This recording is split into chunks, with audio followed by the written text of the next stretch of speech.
Hindi kasi masyado marami ng tao. Mas masarap tahimik eh. Oo. Tahimik na lugar. Tsaka yung benefit po ng ibang province o ibang town. Ang dami naman kasi town na pwede ka mas maganda pa eh. Tsaka po, kumbaga sa sitwasyon po namin na nangangailangan ng PR, Yeah. mas po doon kasi yun ang ima-market ng gobyerno eh. Yeah. Kaysa ipipilit mo yung sarili mo sa Toronto na hirap-hirap mag-apply.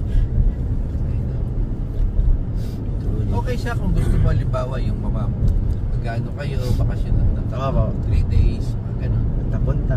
Punta-punta. Oh. Nice. Ganda oh. Ang laki nga talaga na ng Thunder Bay. Tapos na po yan? Lake Superior? Yeah. Oh. Delikado yun na walang fence. And rodeo ba to? Oo nga, rodeo.